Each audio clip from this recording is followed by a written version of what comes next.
Shall we commence? Yes, let's start. So thank you to everybody for joining us this afternoon. Just a couple of housekeeping bits, and then I will hand over to Robin and Lars. Some of you may know me, some of you may not. My name is Andrew Williams. I'm Airlink's Director of Communications. I want to thank you for joining us for this session. We'd ask that you mute yourselves. We're not going to mute you because we're going to have a Q&A part of the proceedings later on, and we want to make sure we don't have any technical issues and that we can hear you if you have questions. Just to make you all aware, the meeting is being recorded, and we intend to make it available on our website so that you and others that weren't able to join us today can view it. And we would also ask that you let your colleagues in the aviation sector know what we're doing and talk about the project and share this. And we've got 2 more webinars coming up with some great speakers. So I hope you'll be able to join us for those. And on that, I'd like to hand over to Robin and Lars. Great. Well, hi everyone and welcome. I am Robin Mandel. I'm an Airlink board member and the board secretary, as well as the board liaison to Airlink's ambassador program. And many of you that have joined us are ambassadors, but for anyone who's not familiar with this program, the ambassador program is our volunteer corps for Airlink, filled with people who are passionate about Airlink's mission and work to support it. By day, I practice aviation law for my recently opened boutique law firm, the Office of Robin Mandel. I'd like to thank you all for joining us to kick off the Butterfly Project and agreeing to participate in this first session focused on social programs within an ESG framework. I'd also especially like to thank today's speakers, Lars Winkelbauer and Sylvie Blondeel, for being willing to share their experiences with us during this first guinea pig session. Finally, I'd like to thank Steve Smith and the Airlink team for the hard work they've put into getting this program off the ground. So first, what is the Butterfly Project?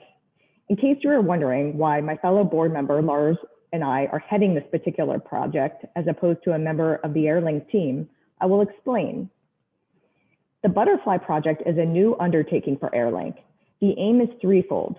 1, it provides an opportunity for Airlink to give back to the aviation sector by helping to highlight the positive within the sector as it relates to critical humanitarian and social issues.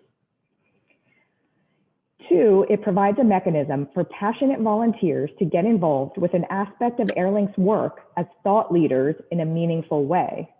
And 3, it is a means to draw on the immense expertise of Airlink supporters, like you all, to try and push the envelope in seeking solutions to issues that impact our industry and society at large.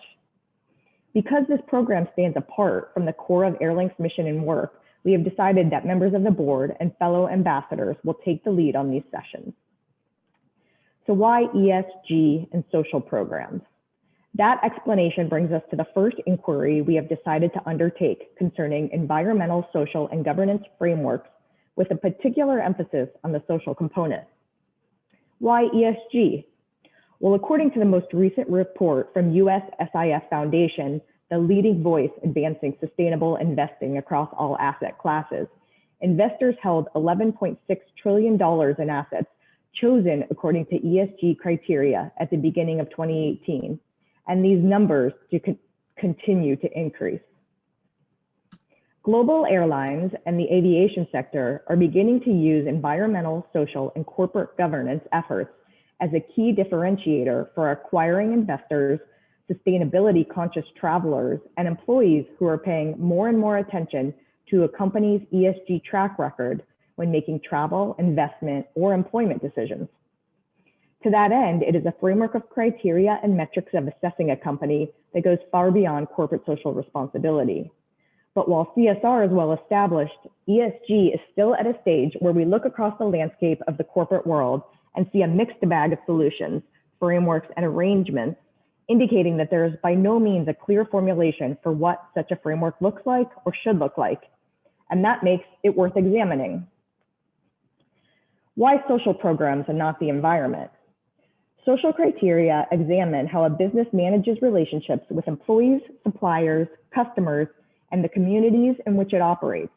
It is a critical but often less talked about part of a successful ESG corporate agenda. And it is the element of ESG that most closely aligns with Airlink and its mission, because among other things, the social element deals with how a company advocates for social good in the wider world beyond its limited sphere of business. There is much discussion, investigation, and experimentation being done to address the environmental impact of aviation, and this issue absorbs a significant amount of the industry's time and energy. So now is the time to start talking about the social element of ESG, and this forum feels like the right place to do it. We believe that our colleagues across the aviation sector can benefit from knowing more about what other businesses are doing in order to help formulate or improve their own programs in this arena. So as Andrew mentioned, this is the first of 3 sessions, with the second being next Wednesday, June 30th at noon, and the last session on the following Wednesday, July 7th, also at noon. Although we have arranged speakers for each session, the aim is not to lecture you, but to provide some insight and inspiration, which forms the basis for further discussion and exploration. So please, if you have questions in mind already, or hear something from our speakers you would like further explanation about, or you simply want to share your own experiences or a comment, then feel free to do so. We will have time for Q&A at the end of the speakers' presentations. We will shortly send out notices of our next speakers in the series, so please be on the lookout. Our goal at the conclusion of these sessions, which may expand beyond the first 3 scheduled, will be to produce a best practice guide, which will contain examples of social criteria and programs from across the sector, which you will be able to access. You'll be notified when we get to this stage. You should also check the Airlink website, as further related materials may be posted on this topic, including interviews with other colleagues offering more examples and insights. And so, without further ado, I would like to introduce our speakers for this session, Lars Winkelbauer and Sylvie Blondeel from Polar Air Cargo. Lars Winkelbauer is EVP and Chief Operating Officer of Polar Air Cargo Worldwide, a global leader in time-definite airport-to-airport scheduled air cargo service. He is a seasoned leader with 2 decades of expertise across the aviation, transportation, and supply chain and logistics sectors. Prior to leading Polar, he held key roles at DHL Express and Lufthansa. He also serves on Airlink's Board of Trustees and has been an Airlink ambassador for several years. He is a strong partner to Airlink, as is Polar across the board, and he played an integral role in creating the 3-part series focused on the social responsibility of companies in the industry. He is joined today by Polar's Chief Financial Officer, Sylvie Blondeel. In addition to serving in the critical role as head of the company's global finances, Sylvie is the executive sponsor of Polar's ESG initiatives, a strategic finance executive with more than 20 years of experience developing and setting up best-in-class financial systems, processes, and organizations. Sylvie's background includes identifying and delivering on opportunities for growth, improvement, and value creation to further company success. And with that, I hand things over to Lars and Sylvie to commence the Butterfly Project. Thank you very much, Robin. And just want to say, first of all, a big shout out to the Airlink team. It's really been great, working with all of you, and certainly with you, Robin, as well, and Andrew, on creating this series. Very much excited about it, and certainly looking forward to everybody's feedback. As many of you probably know, the butterfly effect is really a concept that is part of the chaos theory, that a small and seemingly insignificant change can have a major and a lasting impact in unexpected or unforeseen ways. And obviously, in this case, we are talking about the Butterfly Project. It's the idea that across the aviation industry, there are many companies that are doing great things already in the area of ESG, and specifically corporate and social responsibility, and more broadly, in that area. And that even the smallest move in our sector can really create a meaningful and lasting change. I'm also very pleased, as Robin just mentioned as well, that Sylvie was able to join us for our first session. Her and I work very, very closely, obviously, together at Polar's business. But also, as you can imagine, the COO and a CFO are roles that must be also strong partners and allies. And we drive Polar's initiatives not only for the bottom line, but also for the greater good. And obviously, this sounds or could sound a little bit like lip service, but in fact, it's true at our company. Being a good corporate citizen is really part of our DNA and always has been. And I asked Sylvie to join me today to talk through the initiatives that are underway at Polar, because she's really a key stakeholder in leading and pushing these initiatives throughout the company. And here is really, how are these butterfly effects, so to speak, from the grassroots initiatives driven by our employees to concerted global efforts in specific areas. I really would like Sylvie to talk about this in a little bit more detail. So Sylvie, let's talk about Polar's ESG goals broadly. Can you explain a little bit what Polar is focused on and how ESG is part of the company's bigger picture strategy? Sure, Lars, thank you. That's a great place to start. Lizzie, if you don't mind going to the next slide of the presentation.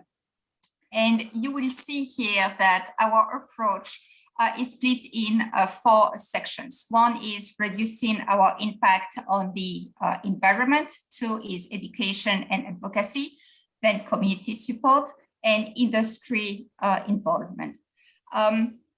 At Polar, ESG is key to our strategy. This is not like an add-on or an extracurricular activity. This is, as you said, Lars, earlier, this is really in our DNA. And this is also something that our customers require from us. They require also from us to act and also to be able to measure what we are doing.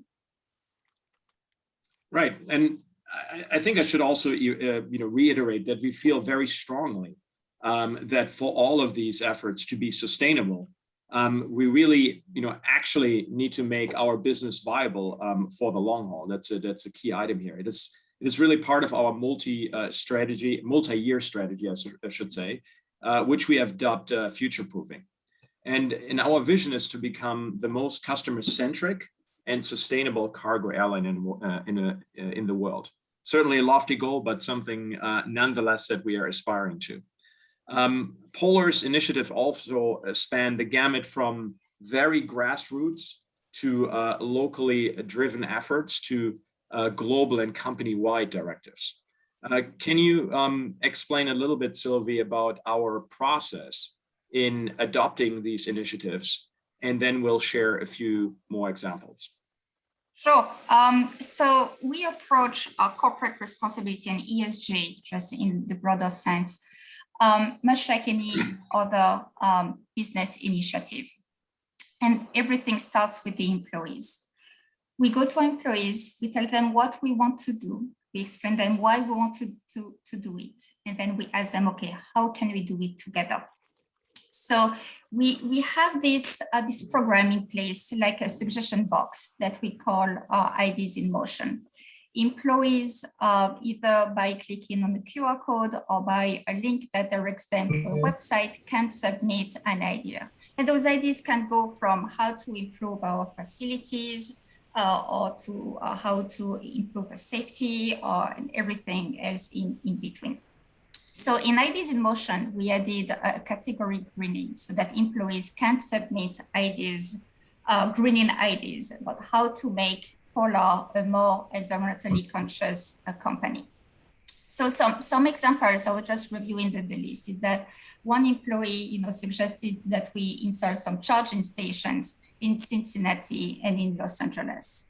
Another employee was suggesting that we feature employees who are green at home. So in the next newsletter, we have now that news section about our green polar bears at home, just to feature such a story.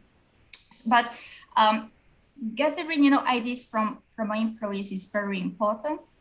This is also very important, I think, to the culture of Polar, because it is important that employees at every level know that they can contribute and also that they are heard. Yes, thank you. So let's jump into some more examples, Sylvie. I think that's important to give some more examples here. You listed reducing our impact on the environment. Can you talk a little bit about the steps that specifically Polar, we in this case, are taking in this area? And here I think while it is the E of ESG, it is also social responsibility, especially in how we engage with our employees. And especially on the very local grassroots organization to have an impact. Sure. Liz, if you don't mind going to the next slide, please. So I was talking earlier, about how we are gathering our ideas. And something that I would like to add is that we are also doing some deep research, some deep analysis. And so in partnership also with our two shareholders, Atlas Air Worldwide and DHL Express, we then determine some areas that we can impact. So in the E of ESG, Polar has really 5 pillars that we rely on. One is facilities, equipment, community, employee engagement, and outreach. So for how to reduce our carbon emission, our impact on the environment is that one is we currently have 30% of our vehicle fleet that is made of hybrid and electric vehicles, and with the goal of increasing that percentage to 40 by the end of the year. We also are in the process of rolling out some hybrid trucks on some short hauls between our airports and our warehouses in the US. Which will reduce some diesel trucks, and we also made the commitment of planting 1,000 trees by the end of the year. So how we are doing that is that we have those fun challenges with the employees. For example, 2 weeks ago, we launched a Meatless Day pledge with our employees. And so for every employee that is signing up for not eating meat for 1 day, then Polar is donating money to an association that will plant trees on our behalf. And so, as you can see here on the slide, the employees are also contributing, and we encourage the employees to contribute to the E of ESG. For example, you can see here on the slide, our team in Shanghai planted 300 magnolia trees in a park in the middle of the city. Then in Taiwan, our employees cleaned up a beach last year. And then here on the very right, you can see that in Shenzhen, our sales and finance employees went on a hike on the mountain. They took some trash bags with them and they picked up the trash. And I think that at the end of these events, the employees also feel better about themselves. So they did something to contribute to the environment. And also some of the events are also organized with their families and their friends. So it also helps, to bring employees together, and also for every employee to get to know their colleagues a little better. And that can be only, beneficial to the company, but also to the environment. We also have, Lars, another initiative that we call the Paperless Promise, where we use where we implement IT projects, especially in our operations, so that we use less paper. So we also, not only do we print less, but we also lower the weight on our aircraft. And so that helps with reducing the carbon emissions. Thanks, Sylvie. That's great. Actually, quite some good examples for the audience, I hope.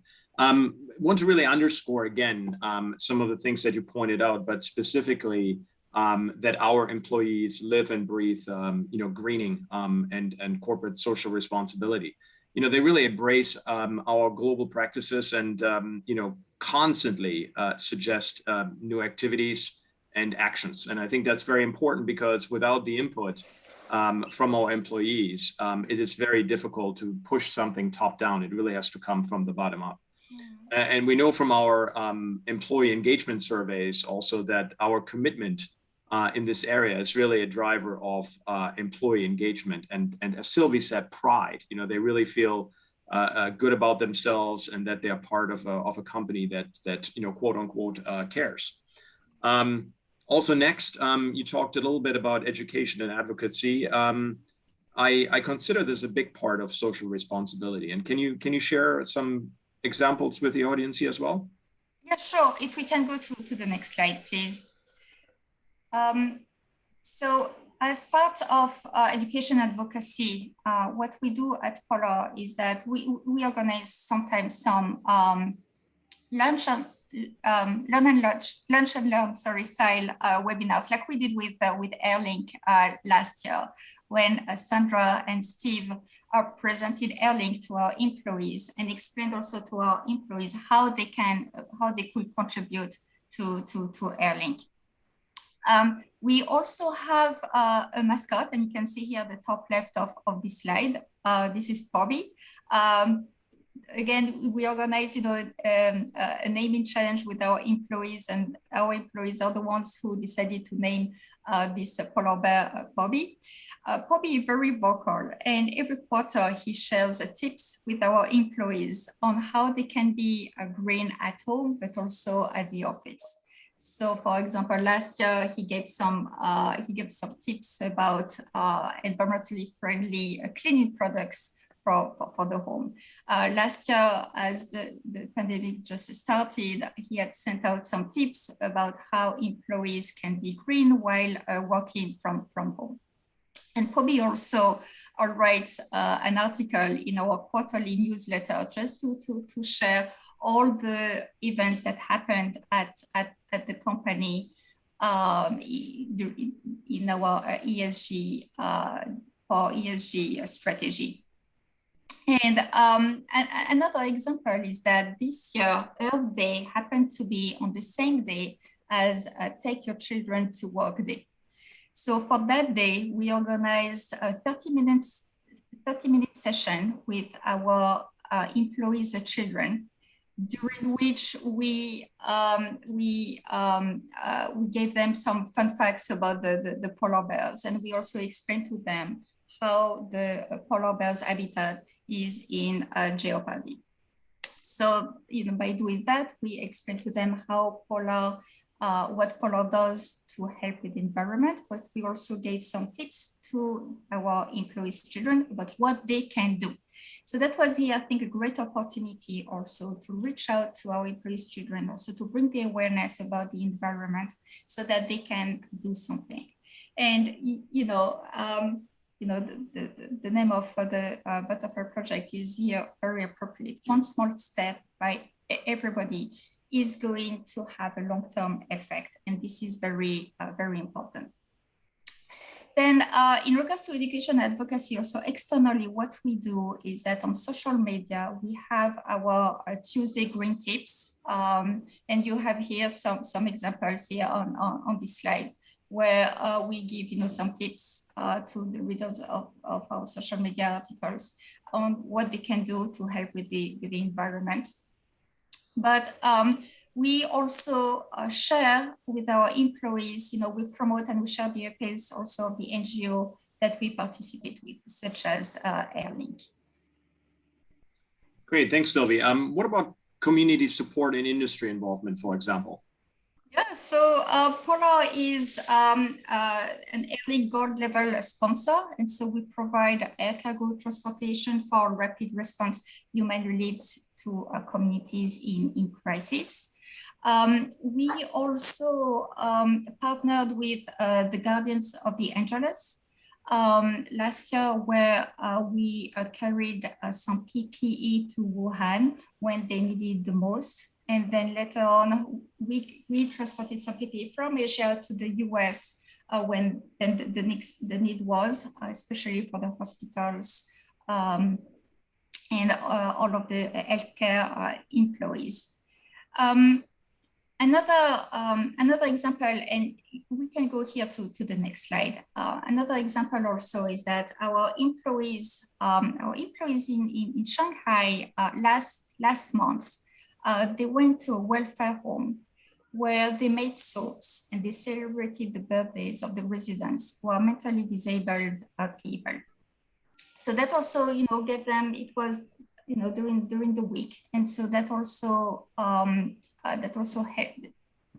Our employees also felt, a little more engaged with the local community.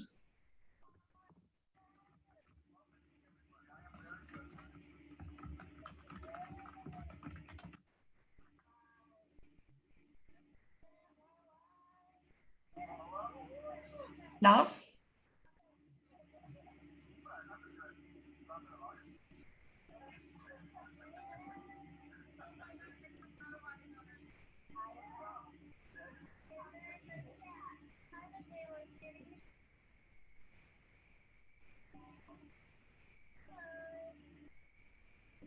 Apologies, everybody. I think Lars must have had Sorry, a technical issue. I'm having some apologies for that. I'm having some technical difficulties. The computer is telling me to shut down, but which I'm obviously trying to avoid. We're almost in the last couple of minutes here. So thanks again for that. One thing, some people might think that's a bit of contradictory. I was talking a little bit about the CFO and COO role. It's a little bit contradictory that the CFO is also leading the ESG and CRS efforts because obviously it costs money to become more sustainable, and it involves giving financial support and in-kind support to be socially responsible, right? And that takes money out of the company. You and I often talk about that misconception and how it really makes total sense actually for a CFO, at least in our opinion, who's truly invested in the future to be committed to ESG and CRS. Why don't you share why it makes total sense to us? Well, I think you're going to agree here, Lars, that it is very important for us to be a good corporate citizen, and you said it in the introduction. And so it is imperative, for us to strive and to succeed. And driving a business to thrive and to succeed is my goal as a CFO, and it goes hand in hand. Being a good corporate citizen also will help us retain our exceptional customers, and also will help us attract new customers. But it will also help us retain our top-notch employees. There are lots of studies that show that employees will be more loyal to companies where they can collaborate to their social and environmental issues. So if you have an employee who is more loyal, he's going to contribute more, he's going to be more productive, he's going to be more engaged, he's going to try to connect more to his co-workers. And so that will reduce the turnover. And as you know, training, hiring employees can be very expensive. I was talking here about the customers. The customers do require us to have a strong CSR policy in place, and they do want us to show to them what we do on a regular basis. And nowadays, that's how also customers sometimes make their choice about which carriers they are going to use. So overall, it is very important for us. And then, as a CFO, for every business decision that we make, we analyze, we measure the impact. And yes, it is more expensive, purchasing electric forklifts, sometimes electric vehicles is much more expensive. And then later on, once we have the sustainable aviation fuel, it is much more expensive.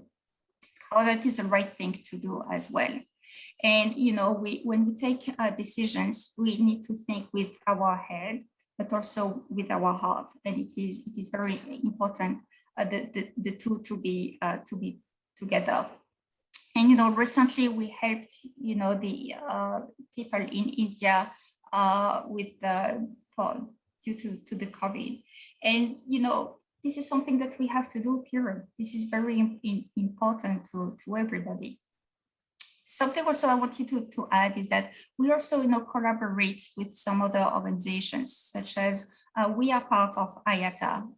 Polar is a proud member of IATA, who also set some targets and some pillars so that the industry overall reduces their carbon emissions. We are also part of SAFA, the Sustainable Air Freight Alliance, which is a collaboration between the shippers, the forwarders, and the airlines. And our goal is to track our emissions, to reduce our emissions that relate, to the air freight. And we also collaborate with Airlink. So yes, an ESG platform increase cost to a company, but in the long term, this is the thing that we all have to do. I appreciate it, and certainly something that we see, eye to eye on, which is always great. And you mentioned earlier, we were talking a little bit also about measurement, right? And I think the audience here might be interested in that as well, particularly how we evaluate, progress against, some of the goals that we have set, for example, right? And we have seen, naturally, you were talking also that it's expected, obviously, from our customers as well. More and more have we seen customers come to us and ask for data, for feedback, against, A, what are your goals, and B, well, how do you measure against them? Can you share a little bit about, how we measure, or, almost like a scorecard concept for the audience? I think that'd be very helpful. Yeah, sure. So for the G of ESG, so our goals for the end of the year, as I said earlier, is to increase the percentage of our vehicles that are electric and hybrid from 30% to 40%. Then our other goal is, to plant 1,000 trees by the end of the year. What we are also going to do for our customers is that we are soon going to publish some carbon footprint reports so that they know the CO2 emissions of their shipments that we sell, that are sold through Polar. And then for the S side, what we are currently implementing is that we are going to keep track of all of the hours that our employees spend on the S activities, number of volunteer hours, which is something that is very easy to keep track of, to monitor, and to see the trend. Well, thank you, and thank you very much, Sylvie, for agreeing to be the guinea pig in today's session. Really enjoyed it, very much appreciated. Obviously, that was our first Butterfly project series, and I think now. I believe we have some time, actually plenty of time for some Q&As from the audience. So I think back to you, Andrew. Thank you, Lars. Thank you. Thank you, Lars. Thank you, Sylvie. Yes, we do. Everybody should be unmuted. So do we have anybody that has, let's put us back on gallery view. Do we have anybody who has any questions? Let me just check the chat. Oh, Andrew, I'll jump in here. I just put a question in the chat. Feel free to post any questions in the chat if you prefer that. But the question that I raised is, well, first of all, thank you very much for the presentation. It's very interesting. Are you able to calculate ROI for these efforts? Financially and or through customer and employee loyalty? Well, I mean, let me try. That's obviously, and then Sylvie can add to that as well. There's obviously different sort of measures of ROI. I mean, one of our biggest measurements that I have on my side is employee engagement, as Sylvie mentioned earlier. And we do an annual survey every year.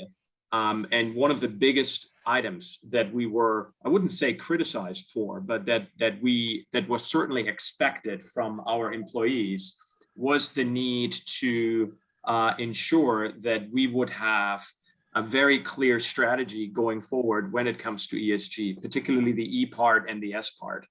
And we have seen that now over the last couple of years since we've been implementing our strategy, that employees are more engaged and that our numbers, our feedback numbers have been positively influenced. So to me, that's the best ROI because you can immediately see that it has an impact, within our employee base. And secondly is, quite frankly, we have seen more and more our customers demand having a sort of an ESG policy and strategy as what I call the ticket to play, right? If you don't have it, you won't deal with these customers because they say, you don't have it, you're not a good citizen, quote unquote, you're not responsible. Therefore, we don't even want to give you our business. So for me, those are the two key things that I always look at. Sylvie, do you have anything to add? I would say another metric also that we follow is our employee turnover, because that would be a good criteria as to whether our employees are happy working with us, and that goes hand in hand with the engagement criteria that Lars was talking about.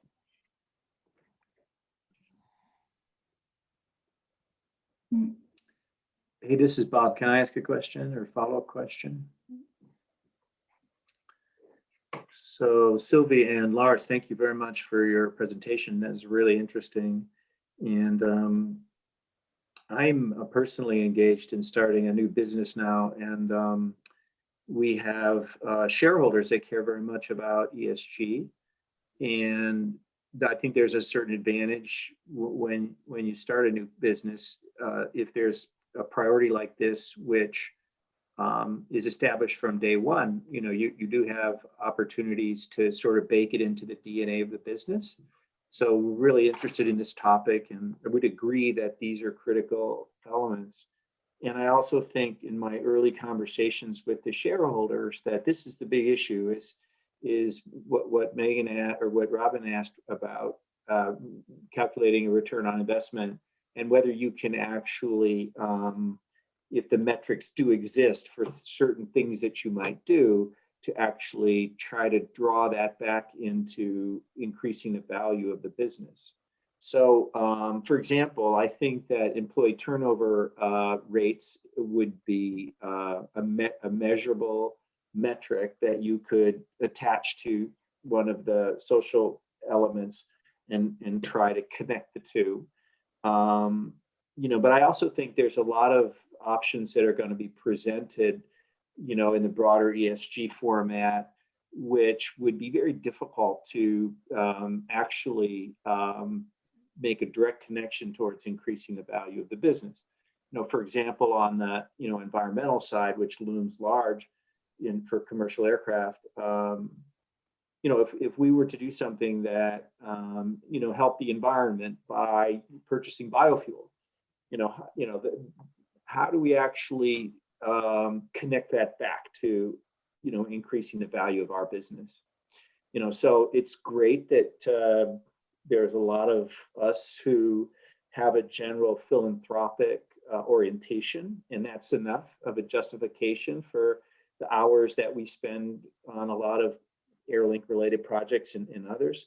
But to really get this project going, or at least to generate a lot of enthusiasm at the investor or shareholder level, I think what's going to rise to the top are projects where there's a direct connection to building value, where you could actually calculate it, even though the calculation may be tenuous or somewhat theoretical. So I believe the early feedback I'm getting on ESG from our shareholders, I think it's positive, but I also think it's challenging, which is to always be able to, when making a proposal for an ESG project, always be able to connect it to how it builds value in the business. And in that, if we're able to do that, then we're leaning in on ESG projects. And if we're not able to do that, then we'll probably keep looking until we find one that would be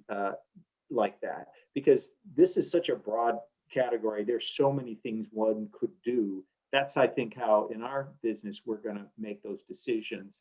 And, you know, it'll be interesting over the course of these various meetings that we're having, if, you know, if we can come up with ideas that are more measurable, you know, or rank the various opportunities and talk about how we could measure them as a way to make sure our shareholders come along with us.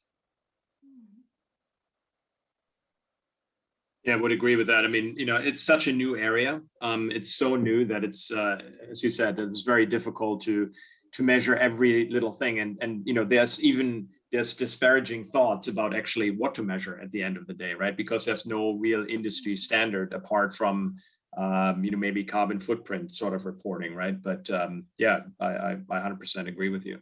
It's challenging and it's new. So a lot of these things haven't been, they're not proven and not trialed, so to speak, at the end of the day.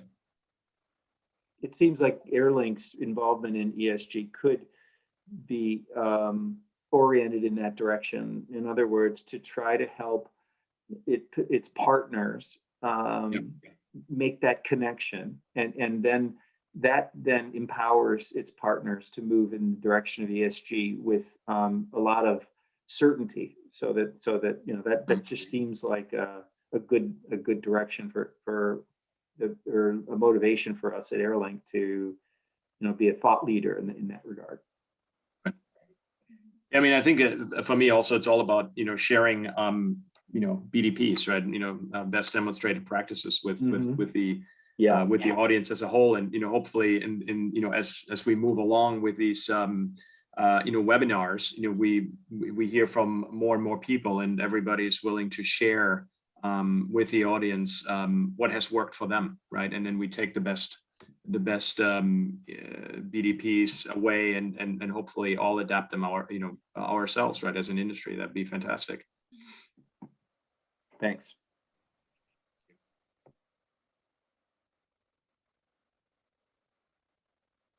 Andrew, any other questions in the through the chat? Yeah, well, we had some people who wrote in before who couldn't Okay. Couldn't make it and had some questions. I think you've addressed some of it in the discussion we've just had, but I think it would be helpful if you've had any clear indication from investors so far, who seem to be the main kind of driving force behind this, as opposed to CSR being the be all and end all of how a company articulates its mission and its ethos. Whether you've had any feedback of any kind from investors that would give us an idea of what a metric might look like, following on from Bob's comment. Well, naturally, I mean, we're not publicly traded. I mean, Atlas Air Worldwide Holdings is, so certainly I cannot speak for them. All I can say is, you know, our closest to investors that we have at Atlas is really, at Polar, is really our customers, right? And as I mentioned earlier, our customers simply demanded, you know, from us. You know, we have seen basically since the beginning of 2018 a real drive from customers to get involved, to ask for specifically what we're doing, and I think I was talking about that earlier, what we're doing on the ESG side, how it you know, potentially benefits their business. Because again, you know, even the customers themselves, they only want to deal with socially responsible companies, right? Because if they themselves have a certain, let's say, track record, they don't want to dilute this by you know, dealing with transportation providers that they deem as you know, I want to call it gas guzzlers or what have you, right? So it has really been something that was demanded of them in many meetings, you know, over the last two and a half years. It has become, you know, really from the bottom of the list, it moved to the top of the list. And, you know, that's at least from our perspective at Polar, that's all we need, because we need to serve the customer at the end of the day. Thank you. Andrew, if I can interject for a second in terms of kind of maybe engaging the discussion a little bit in Bob's question, maybe all of you are aware of this, but I think green bonds and sustainability linked loans are kind of on the rise. And in terms of like finding measurements or finding criteria how to measure ESG criteria, there are a number of organizations such as the UN PRI, Principles of Responsible Investment, that I know a lot of, like, for example, our private equity clients are members of. So there are, I think, maybe it's still a developing field, but there are definitely kind of buckets of KPIs, key performance indicators that are being developed that, you know, folks can look to establish their own ESG programs. So Bob, I would be delighted to chat with you offline if you are looking to kind of establish a system for your new investments. Yeah, thanks, Meritap. It's nice to see you today. And my colleague Eric Shanley is also on this call, and Eric and I are doing that right now, trying to find find examples and connect with people like yourself who may have a little bit more momentum at this moment than we do. We're just getting started, so definitely we'll take you up on that kind of offer.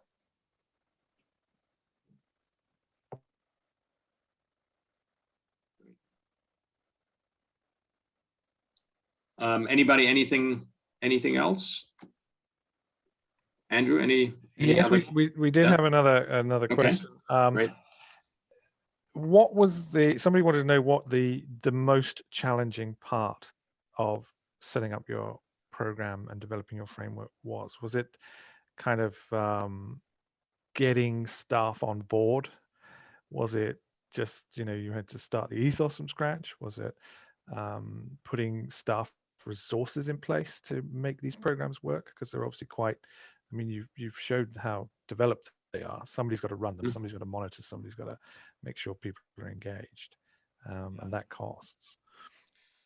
I think the most challenging, I mean, obviously resources is always an issue. I mean, you know, we're talking about that Sylvie is leading the effort.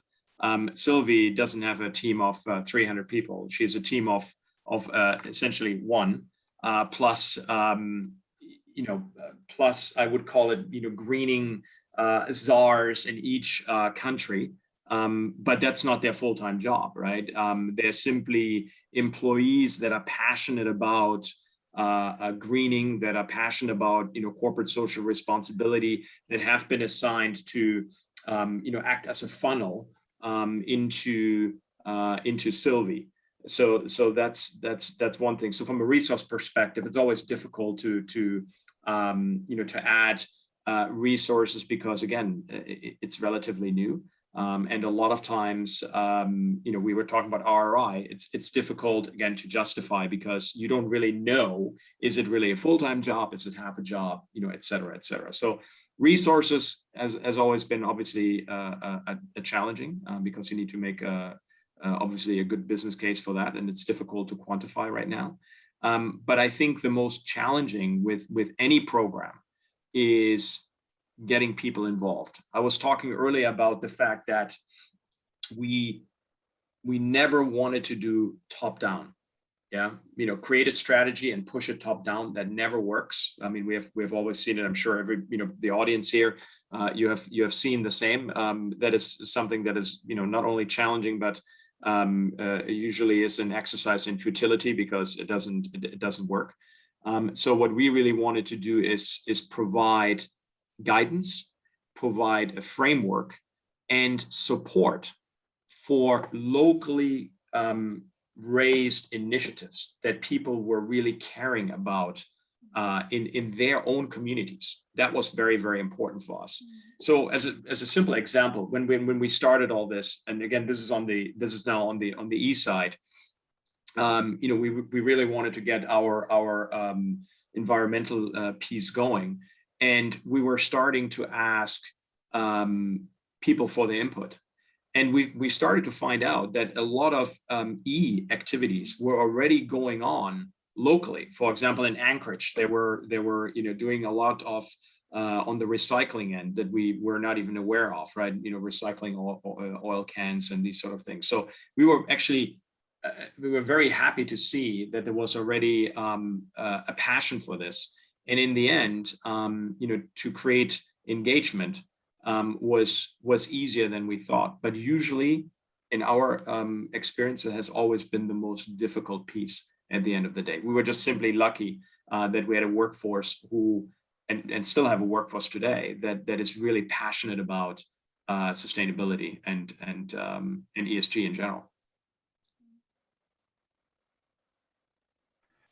Wonderful. Thank you, Lars. That concludes the questions that I've had in advance. So I'll hand back to Robin as we approach the top of the hour.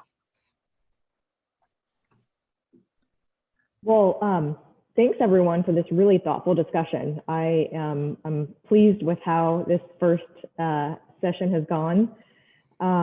If there aren't any more comments or questions, we can conclude. But before we do, Andrew, can you announce who the speakers will be for the next session a week from today? Not yet. I'm just waiting okay, for we're finalizing. Final confirmation. But just be on the lookout for that email. There are going to be some interesting and different perspectives that we'll try to bring in throughout this series. So thanks so much, everyone. Really appreciate it. Thanks, Robin. Thank you so much. Thank you. Thanks, Andrew. Bye. Bye for now. Bye-bye.